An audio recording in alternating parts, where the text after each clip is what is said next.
Untuk selanjutnya, karena sudah hadir di sini ya, Profesor Abdul Mustaqim yang kita nanti materinya sama dengan Mas Yudi Andriawan, ya saya sangat bangga sekali bisa berjumpa lagi dengan Prof.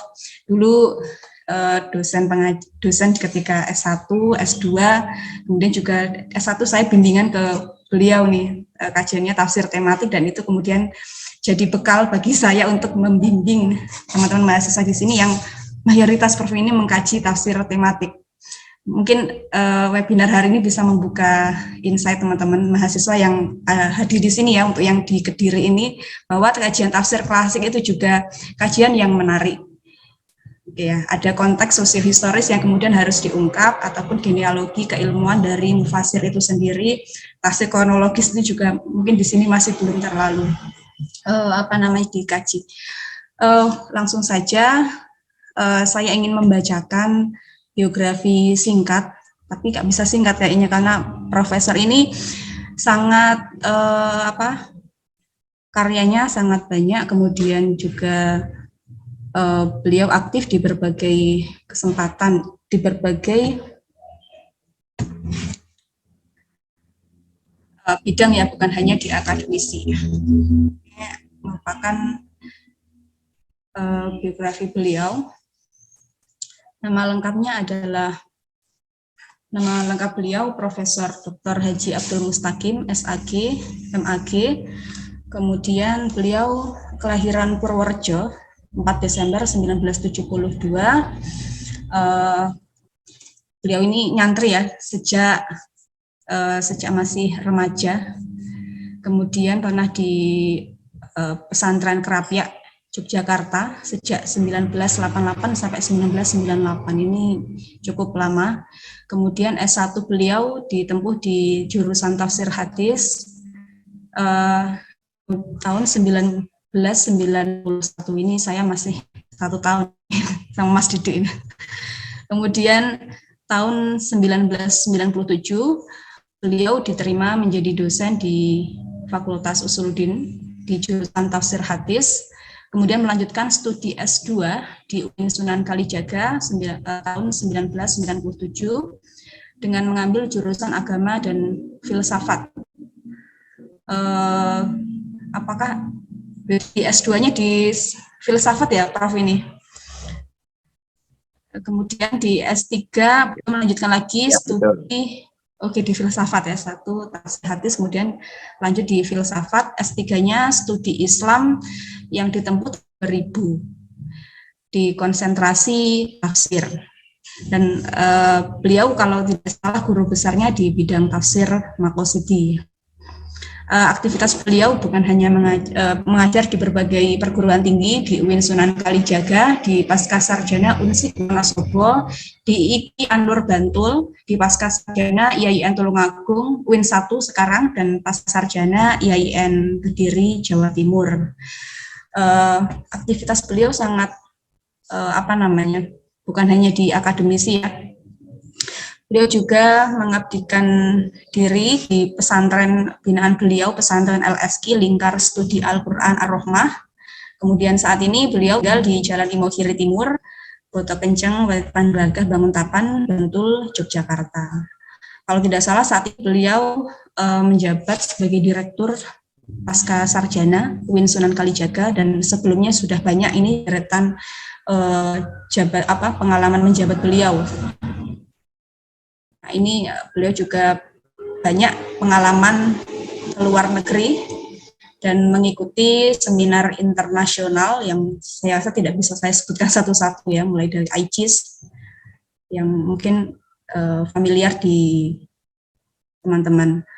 Kemudian beliau juga sudah kerap kali menjadi narasumber di seminar dan workshop nasional. Kemudian menjadi narasumber juga di tingkat internasional, dan artikel yang beliau tulis sudah sangat banyak sekali ya dalam berbagai bidang, khususnya di kajian tafsir dan studi keislaman. Selain itu, nah ini banyak sekali, ada 30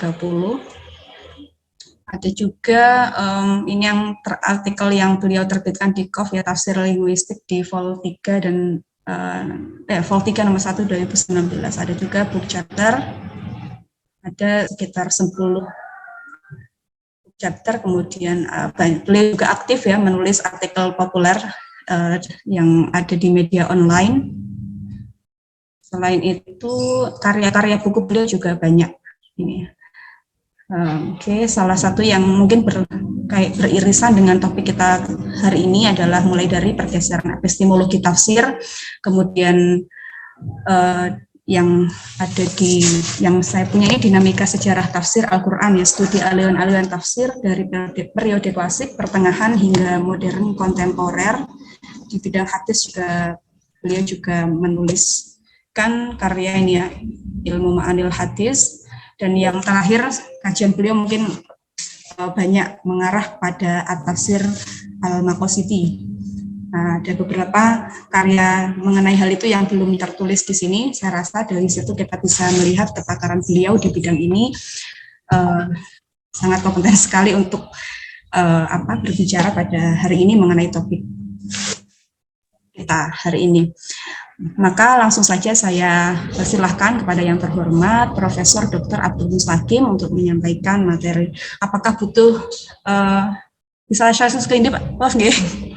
Share screen sendiri atau? Baik, enggak punya PowerPoint, saya punyanya Power of Mouse. Oke. Siap Prof, siap. Ya. Nanti boleh kita. Oke, baik. Terima kasih Mbak Dr. Fadila Mukaroma, SAG MA ya. Gelar sampean MA kan? MHum Prof. Oh, MHum. Ya. Dan belum dokter. Ya, mudah-mudahan nanti bisa segera studi lanjut dokter ya, Mbak Fadila. Amin. Yusul sama Mas Didi ya, Mas Dr. Didi Andriawan ya. Kemudian ada Pak Dr. Masrul Anam ya, yang saya kira nanti juga akan memberikan paparan narasinya. Kemudian tadi banyak disebut ya, ada Bapak ini Pak Ibnu Hajar ya, Pak Makmun dan lain-lain ya, semuanya yang kami muliakan. Ada Pak Andri ini juga ya, dari Universitas Muhammadiyah Surakarta, Pak Andri ya, selamat datang Pak Andri ya. Baik, semua para peserta webinar melalui Zoom yang kami muliakan, yang kami banggakan. Yang pertama tentu bersyukur kepada Allah, alhamdulillah diberikan nikmat sehat dan nikmat bisa sama-sama melakukan hifdzul aql min haitsu al-wujud ya, menjaga nalar kita secara produktif yang difasilitasi oleh Prodi IAT ya, IAIN Kediri melalui panitia dalam ini Mbak Kholilah ya, yang sudah menyiapkan, mengkoordinasikan sehingga kita bisa sharing idea ya, meskipun tidak berjumpa lewat face to face, ini juga face to face tapi min khilali tab ya, min khilali Zoom ya. Tapi ini sangat membahagiakan dan saya tadi sangat menikmati ya, paparan saudara dokter ya Didi Andriawan ya, salah seorang dokter alumni Turki ya, yang saya kira kita harus bersyukur ya, ada kader-kader baru ya di bidang tafsir akademisi ya. Mas Didi ini juga alumni UIN Sunan Kalijaga, perlu dicatat itu Mas Andri ya. Ada beberapa poin saya akan mencoba meresum kemudian menghubungkan dengan tema tentang ideologi ya, pengaruh ideologi keagamaan dalam tafsir. Ini memang bagian dari bidang kajian saya, sehingga saya menulis buku tentang pergeseran epistemologi ya, dan itu juga menjadi bagian dari disertasi saya. Yang pertama, tapi sebelum itu mungkin sedikit saya highlight statement Mas Didi terkait dengan UIN Sunan Kalijaga. Ada yang kurang utuh itu Mas Didi ya, mendeskripsikan UIN Sunan Kalijaga tentang tafsir ya. Mohon maaf saya koreksi sedikit ya, Karena saya dengan Anda kayaknya lebih lama saya di UIN. Saya kan sejak tahun 91. Jadi datanya lebih kaya saya kayaknya. Guyonannya begitu ya. Jadi tentang UIN Sunan Kalijaga itu mengalami dinamika, Mas Didi ya. Yang diceritakan Mas Didi adalah pengalaman dia sewaktu kuliah S1 ya. Saya kuliah S1 91 sampai sekarang ya. Jadi mungkin separuh umur saya ada di UIN, sehingga insya Allah saya bisa sedikit menggambarkan dinamika studi Quran di UIN. Jadi bukan hanya pada modern atau contemporary approach, tetapi sebenarnya tentang turos pun juga pada waktu saya kuliah itu kami merasakan, termasuk riset saya juga masih turos ya.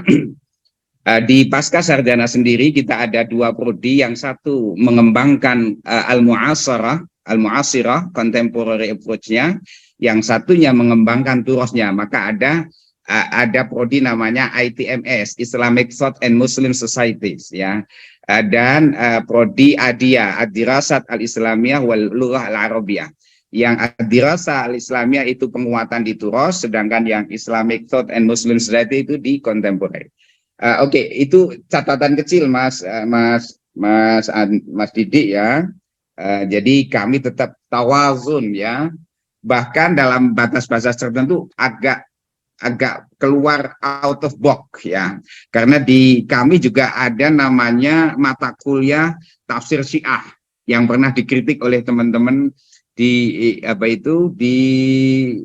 Ponorogo atau di Gontor ya. Kenapa tafsir Syiah diajarkan Ustadz? Waktu itu saya sebagai Kaprodi ditanya. Saya jawab, kalau kita mengkaji tentang tafsir Syiah, maka kita akan paham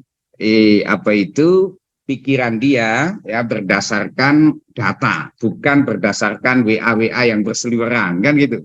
Misalnya ada satu statement yang mengatakan bahwa Qurannya orang Syiah itu berbeda dengan Qurannya orang Sunni misalnya.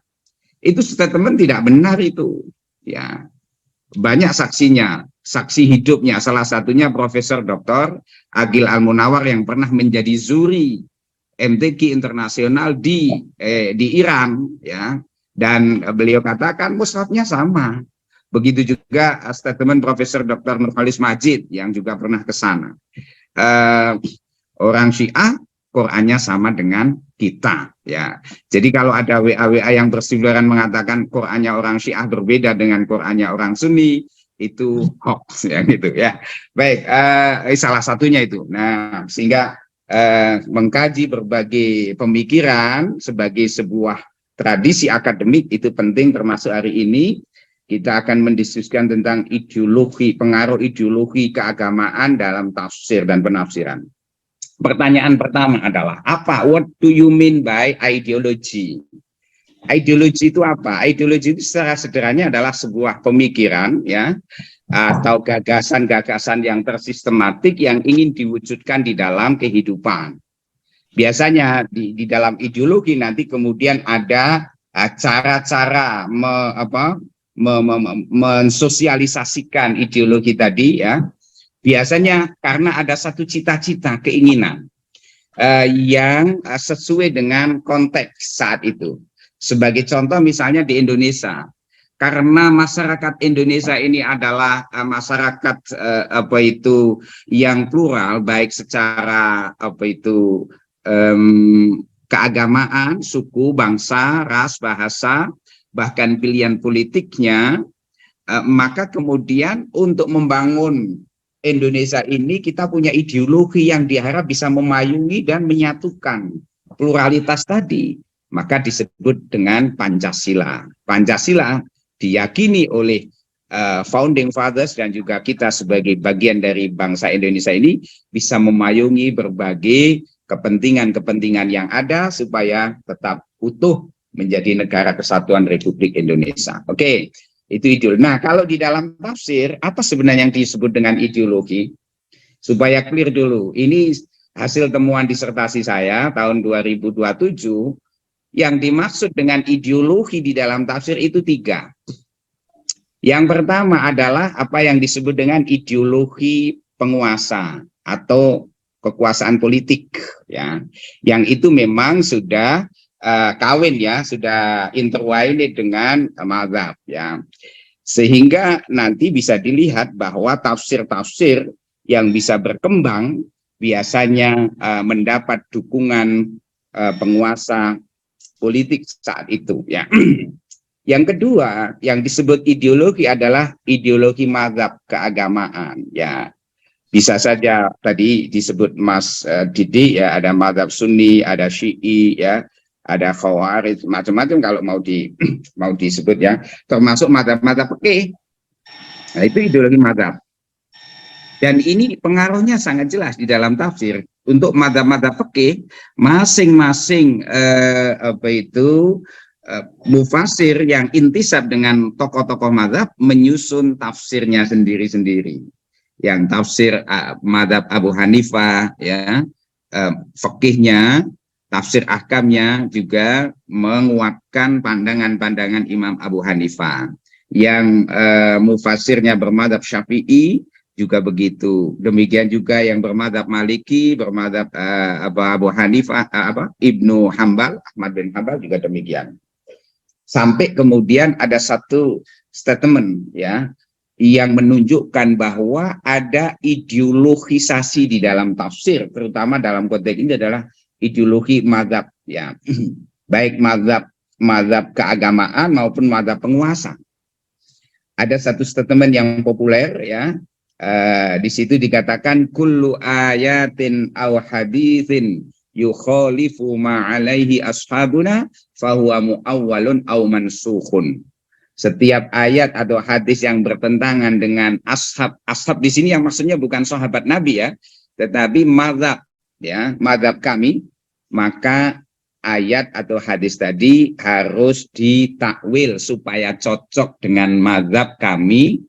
Kalau nggak bisa ditakwil, maka kemudian konsekuensinya apa? Au mansukun, harus dinasah. Gitu loh. Ini, dan mohon maaf, cara berpikir ini memang cara berpikir yang ada pada era pertengahan. Ya, saya membagi tafsir itu di buku itu kan, perkembangan tafsir ada era klasik, tengah, dan modern kontemporer. Di dalam ciri khas perkembangan tafsir di era pertengahan itu adalah bernalar ideologi. Jadi nalar, kalau di era klasik itu saya menyebut nalarnya adalah kuasi kritis atau nalar mitis. Di era pertengahan adalah nalar ideologis. Di era modern kontemporer menggunakan nalar kritis atau critical thinking, ya, critical reason. Itu dinamikanya, change and continuity-nya perkembangan tafsir itu. Nah, contoh yang disampaikan Mas Didi itu di era pertengahan, dan itu bukti memperkuat apa yang saya tulis, ya, bahwa memang di era pertengahan seperti itu. Tetapi ternyata kita juga menyaksikan di era modern, era sekarang pun masih ada yang menggunakan nalar ideologi. Makanya di era modern ini pun ada produk-produk tafsir yang menggunakan nalar ideologi. Buktinya apa? Saya tunjukkan misalnya ideologi ekstremisme atau ideologi terorisme. Itu ternyata merujuk kepada salah satu buku yang ditulis oleh Abu Abdillah Al-Muhajir di dalam kitabnya namanya Masail min Fiqhil Jihad. Apa dia katakan? Bahwa ayat tentang la ikraha fiddin itu harus dinasah. Ya, la ikraha fiddin qad tabayyana rusydu minal ghayy, itu harus dinasah oleh apa? Oleh ayat pedang. Dan pendapat ini ada juga di nalar di era klasik, ternyata masih diikuti oleh kelompok-kelompok yang pengikut terorisme, sehingga para aktivis ISIS, ya, dan kelompok-kelompok teroris di Indonesia itu marja rujukannya melakukan pengeboman bom itu juga merujuk buku, salah satunya adalah buku Masail min Fiqhil Jihad yang ditulis oleh Abu Abdillah Al-Muhajir, ya. Nah, disinilah kemudian kita perlu kritik itu nanti, ya. ada ideologi-ideologi yang perlu dikritik. Karena apa? Kebenaran tafsir ya mestinya ya tidak hanya diukur di atas kertas atau on paper, apalagi ukurannya adalah ideologi tertentu. Ya, melainkan kalau bisa kebenaran sebuah tafsir itu adalah mampu menyelesaikan problem sosial keagamaan. Kenapa cara berpikir ini penting? Dianut menurut iman saya, karena apa? Fungsi Quran itu kan hudan, petunjuk, guidance, sekaligus syifa, penawar solusi. Maka turunan dari Quran yaitu tafsir sebagai teks reseptif itu juga harus memiliki setidaknya mendekati, kalaupun tidak persis ya, mendekati upaya untuk bisa solusi. Inilah yang dalam buku saya di epistemologi tafsir kontemporer saya katakan disitulah validity of knowledge of tafsir, validity of tafsir is not only on paper but also on reality. Kebenaran tafsir bukan hanya diukur di paper ya, di dalam apa itu kertas ya, dengan logika-logika yang dianggap masuk akal, tetapi juga tentunya harus diukur di dalam realitas. Apakah produk tafsirnya itu cukup solutif ya, menyelesaikan problem sosial keagamaan, atau justru menjadi part of the problem. Nah, disinilah ideologi-ideologi yang bisa menjadi part of the problem menurut imat saya diperlukan apa yang disebut dengan critical thinking atau critical reason ya, al-aql an-naqdi ya, nalar kritis, sehingga sangat mungkin produk-produk tafsir yang sangat kuat ideologinya yang dulu itu menjadi bagian dari sejarah, ketika ditarik di era kekinian itu malah menjadi problem sehingga perlu dikritik. Maka kita juga mengenal ada pendekatan CDA, critical discourse analysis ya. Oke. Nah, karena apa tadi bahwa tafsir-tafsir yang ada penyusupan tasarruf ya, fihi tasarruf at-tasarruf al-ideologi ya, ada penyusupan ideologi, ini bisa berdampak di 4 poin. Tadi sebagian sudah disampaikan Mas Didi ya. 1, dampak ideologi keagamaan dalam tafsir itu pertama adalah biasanya untuk taqwiyatul madhab atau linusratil madhab, untuk membela madhab. Iya, bahwa kita mungkin menganut sebagian masyarakat Muslim bermadhab, it's okay, ya. Tetapi ya kemudian kalau cara menganut madhabnya adalah dengan cara tidak kritis, maka kita terjebak kepada sebenarnya bentuk taklid baru, gitu loh.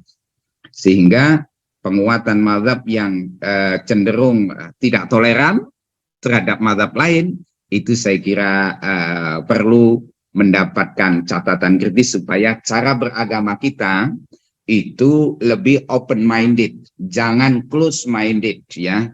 Jadi la buddalana min al fikr al munfatih walaysa al fikr al munghaliq ya. Jadi kita harus berpikir yang terbuka, bukan yang tertutup ya. Karena cara berpikir yang tertutup menurut imat saya bertentangan dengan konsep hifdzul aql, bahwa akal ini harus selalu tafakkar, selalu berpikir dari kata fakkaro. Fakkaro itu maknanya dari kata fakka, kalau dalam ilmu bahasa itu artinya membuka. Jadi harus dibuka berpikir itu, jangan lawannya kafaro, kafah, menutup ya, kafaro, to cover, bahasa Inggrisnya to cover juga menutup ya.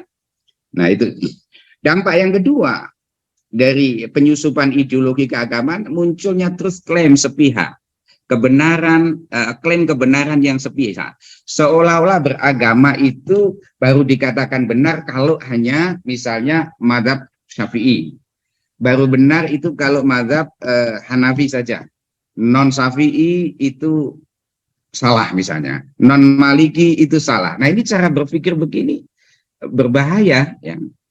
Begitu juga, mohon maaf dengan segala hormat, kalau misalnya kita mengklaim bahwa hanya Sunni saja yang masuk surga, ya misalnya, yang Syiah pasti masuk neraka, misalnya, ini juga bahaya. Ya. ya bahwa saya adalah pengikut Sunni, tetapi saya pengikut Sunni yang open, yang terbuka berpikir untuk diajak dialog. Tidak semuanya pandangan Syiah itu dikatakan sebagai salah menurut saya, ya. Ada hal-hal yang berdekatan lah, terutama Syiah Zaidiyah. Nah, yang sering diposting di WA itu kan Syiah yang hulu, yang misalnya mengatakan bahwa Quran itu keliru turunnya, malaikat Jibril itu keliru mengalamatkan, mestinya turun kepada Sayyidina Ali, tapi malaikat Jibril salah Google Map-nya, kira-kira begitu ya. Jadi turunnya kepada Nabi Muhammad. Nah, ini Syiah hulu itu ya. Kemudian pandangan yang mengatakan bahwa yang punya hak, ini juga dikritik oleh Prof. Shihab ya, Prof. Quraish Shihab. Pandangan yang punya hak untuk menafsirkan Quran hanya seorang imam. Kalau tidak imam maksum tidak boleh menafsirkan Quran. Ini menurut Pak Quraish, dan saya setuju dengan pandangan beliau, ini juga tidak benar ya. Sebab kalau otoritas penafsiran hanya ada di tangan imam-imam yang diklaim oleh Syiah sebagai imam maksum, maka pertanyaannya adalah mau dikemanakan itu sekian banyak kitab tafsir yang sudah diproduksi oleh para ulama? Kalau kemudian otoritas menafsirkan hanya milik imam yang maksum, ya, pertanyaannya lalu di mana posisi prodi ilmu Quran dan tafsir S1, S2 dan S3? Maafin faedah, tidak ada faedahnya kan? Ngapain kamu dokter tafsir? Tidak boleh nafsirkan kok, ya, misalnya kan gitu. Nah, ini masalah menurut saya. Secara akademik, tentu pandangan yang seperti ini tidak bisa diterima dalam dunia akademik yang memungkinkan untuk selalu melakukan eksperimentasi akademik di dalam kajian Al-Quran maupun kajian-kajian penafsiran. Itu dampak yang kedua. Jadi terus klaim. Yang ketiga, marginalisasi terhadap lian, meminggirkan produk-produk tafsir yang tidak mainstream. Itu dampak dari ideologisasi. Kemudian, nah yang keempat tadi yang sudah dicontohkan Mas Didi, eksekusi, ya,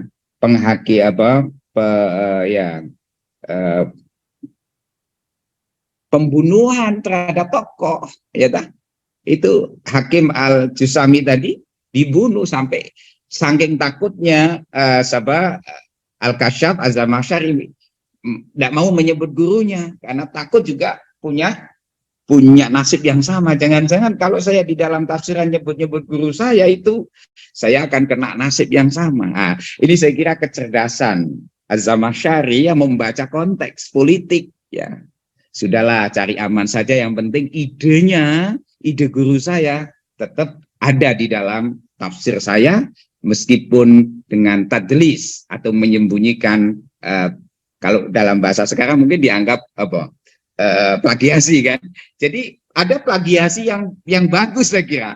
Ketika dia memplagiasi pandangan gurunya, tidak menyebut nama gurunya dalam rangka menyelamatkan diri, hifdzun nafas, karena situasi politik tidak menguntungkan, maka saya kira ini bentuk plagiasi yang masmuh, yang dibolehkan karena untuk menyelamatkan jiwa Zamakhsyari. Dia tidak sebut nama gurunya karena situasi politik tidak menguntungkan. Nah, tapi ini adalah bukti sejarah bahwa penyusupan ideologi di dalam tafsir ketika berlawanan dengan kepentingan penguasa yang sedang bertakhta atau berkuasa itu cukup mengancam jiwa. Dan ini juga terulang, saudara tahu dulu misalnya gagasan-gagasan kritis yang dilakukan misalnya oleh waktu itu ada istilah Islam liberal ya, Mas Ulil, Gus Ulil itu kan sudah dapat ancaman nyawa itu kan, halal darahnya dianggap murtad ya dah, termasuk yang menimpa Nasr Hamid Abu Zaid ya, dan juga tokoh-tokoh yang lain ya di Sudan dibunuh oleh An-Numairi misalnya ya, gagasannya Mahmud Muhammad Toha dalam kitabnya Ar-Risalah Ats-Tsaniyah atau The Second Message ya, tentang rekonstruksi konsep Nasih Mansur dan seterusnya. Itu. Jadi itu 4 dampak ideologi di dalam tafsir yaitu pertama adalah penguatan mazhab, ya, terhadap mazhab yang dianut oleh mufassirnya. Yang kedua terjadi truth claim sepihak. Yang ketiga bisa terjadi marginalisasi terhadap lian, pendapat-pendapat, bahkan bullying tadi yang dicontohkan Mas Didi itu adalah bullying dengan satir, sindiran-sindiran kan gitu terhadap kelompok Ahlus Sunnah yang tidak sejalan dengan kelompok Mu'tazilah misalnya, yang anti terhadap konsep sifatullah, ya. Karena bagi Mu'tazilah Tuhan tidak punya sifat. Kalau Tuhan punya sifat berarti akan ada ta'adudul qudama, sifatnya Allah pasti qadim. Kalau ada yang qadim banyak, maka ini akan merusak konsep tauhid versi Mu'tazilah. Versi Ahlus Sunnah tidak begitu cara memahaminya. Bagaimanapun sifat dengan zatnya itu berbeda. Sifat itu penting karena tidak mungkin, ya, itu tidak disifati. Dalam struktur linguistik pun kita mengenal ada na'at man'ut, gitu. Bismillahirrahmanirrahim, sifatnya Allah bagaimana? Ar-Rahman Ar-Rahim, Maliki Yaumiddin, dan seterusnya, ya. Jadi itu argumen-argumen yang nanti bisa diperdebatkan secara kebahasaan, ya. Oke. Yang bisa kita pakai. Oke. Kemudian ada pertanyaan, mengapa lalu terjadi ideologisasi? Nah, ini problem hermeneutik, ya. Jadi ini saya runtutkan cara berpikirnya, ya, mulai dari apa ideologi, apa yang dimaksud dengan ideologi tafsir, kemudian dampak ideologi di dalam tafsir Quran. Lalu ada pertanyaan, mengapa ada ideologi di dalam penafsiran Quran, ya? Mungkinkah menafsirkan itu tanpa ada bias ideologi? Saya jawab tidak mungkin. Mengapa? Ini di dalam teorinya Gadamer, ya, dalam kajian hermeneutik, bahwa siapapun itu orangnya adalah dia thrown in the world, ya. Dia itu terlempar dalam dunia. Ada al-afaq al-musbiqah, ada wawasan, ada horizon yang mendahului seorang penafsir ketika berhadapan dengan teks. Jadi al-afaq al-musbaqahnya itu tidak bisa dihindari. Maka sedikit banyak pasti akan mempengaruhi cara kerja dia di dalam menafsirkan Quran. Ya usah jauh-jauh, ini Mas Didi sebagai alumni Jogja, itu cara berpikirnya Jogja sudah mempengaruhi cara dia menulis. Saya perhatikan Mbak Khalilah sebagai alumni Jogja, cara berpikirnya juga akan dipengaruhi bagaimana guru-gurunya. Ada Pak Sairon, ada saya, ada Pak Rafiq, ada Pak Baidawi, dan lainnya, Pak Muhammad. Itu mau tidak mau terblended di dalam pikirannya, dan itu juga mempengaruhi cara dia ketika nanti menulis tesis, menulis disertasi, dan seterusnya. Maka kemudian supaya tidak terjadi apa yang disebut dengan subjektivisme, yang full subjektivisme, kita didorong di dalam teori penafsiran, kita itu harus juga mempertimbangkan teksnya. Jadi ada yang disebut dengan fusion of horizon teks dan horizon pembaca harus dipertemukan. Maka sebenarnya tidak ada tafsir yang benar-benar objektif. Yang memungkinkan adalah tafsir yang intersubjektif, ya. Jadi perpaduan antara horizon teks dengan horizon pembaca ataupun nafsirnya tadi, itu yang bisa kita lakukan. Maka kemudian ada yang lebih progresif tadi, cara membaca tafsir. Tafsir itu yang penting adalah sisi efektivitasnya, effectiveness-nya. Bukan lagi bicara benar salah, tapi efektifkah apa tidak? Bermaknakah tafsiran itu di dalam menyelesaikan problem kehidupan atau tidak? Kan gitu. Ya, ada dalam teorinya Gracia seperti itu. Jadi misalnya begini, saya ambil contoh, Anda boleh tidak setuju dengan saya. Ketika saya sedang menjelaskan, ya, kepada mahasiswa saya yang baru saja wisuda, saya biasanya mencoba melakukan refleksi terhadap pemaknaan ayat alam nashrah laka sadrak. Anda boleh tuduh saya ideologi, tapi ideologi yang saya maksudkan, ideologi yang efektif untuk memberikan motivasi kepada mahasiswa. Misalnya, alam nashrah laka sadrak, bukankah sudah aku lapangkan dada kamu. Jadi sampean sekarang sudah lega ya, sudah lulus jadi sarjana. Kalau S2 ya jadi master, kalau S3 jadi apa itu? Jadi doktor. Alam nashrah laka sadrak. Memang ayat ini ketika turun adalah mukhatabnya Nabi Muhammad. Wa wada'na anka wizrak, sudah kami angkat bebanmu, ya. Sekarang kamu beban studimu sudah kamu selesaikan, kamu lega ya. Tapi apa? Kemudian wa rafa'na laka dzikrak, kami angkat sebutanmu. Nah, mbak-mbak ini yang baru saja wisuda S1, S2, kamu gelarnya baru, sebutanmu baru sudah diangkat. Yang tadinya nggak punya gelar sarjana jadi sarjana, yang tadinya nggak master jadi master, yang tadinya belum dokter jadi dokter. Itu bagian dari refleksi terhadap makna warafa'na laka dzikrak, sebutan itu kami angkat kan. Wa warafa'na laka, inna ma'al usri yusran, inna ma'al usri yusra.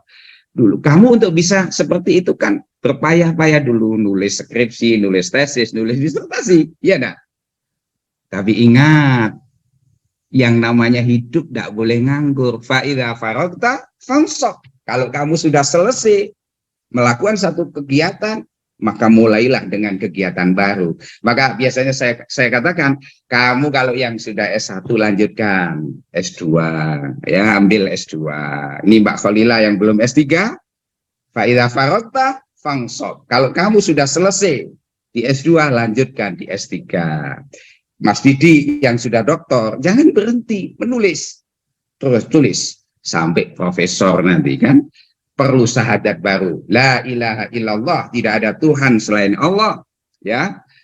Maka syahadat baru secara akademik, tidak ada master kecuali harus doktor, tidak ada doktor kecuali harus profesor, tidak ada profesor kecuali harus selalu knowledge production, selalu memunculkan atau memproduksi ilmu pengetahuan. Karena gelar profesor, gelar doktor itu laisa maksad, laisa maksadan, wa innama huwa wasilatun minal wasail linashril ulum wa tadwiriha. Jadi gelar-gelar itu bukan tujuan, tapi dia adalah wasilah, sarana untuk mengembangkan ilmu pengetahuan dan menyebarkannya.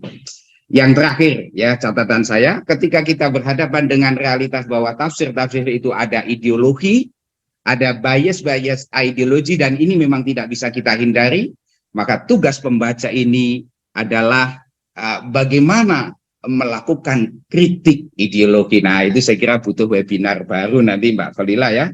Saya sedang merancang nulis buku judulnya Kritik Terhadap Tafsir. Salah satunya adalah kritik ideologi ya. Ada ideologi patriarki di dalam tafsirnya, ada ideologi kebencian terhadap perempuan. Nah, itu muncul ya, dan itu bisa dikaji lebih jauh. Sekira itu, maka closing statement saya ingin mengatakan ya, novelty di dalam diskusi ini saya ingin mengatakan bahwa tafsir Quran, at-tafsiru lil Quran laisa mujarrad bayan kalami ma'anillah, bukan sekedar menjelaskan firman-firman Tuhan, tetapi sadar atau tidak sadar ya, conscious atau unconscious, adalah mencoba mengkomunikasikan antara teks dengan realitas yang kadang-kadang di situ sengaja atau tidak sengaja juga ada unsur al-ideologi, al-anasir, al-ideologiyah, dan itu tidak bisa dihindari. Wallahu a'lam bishawab. Nah, disinilah wallahu a'lam bishawab ini menjadi closing bahwa kita tidak pernah mengklaim tafsirnya menjadi satu-satunya kebenaran yang mewakili pikiran Tuhan. Kita memang selalu ingin mencari kebenaran, tapi kebenaran yang kita cari adalah dengan K kecil. Sementara K besar, kebenaran itu hanya milik Allah Subhanahu wa Ta'ala. Wassalamualaikum warahmatullahi wabarakatuh.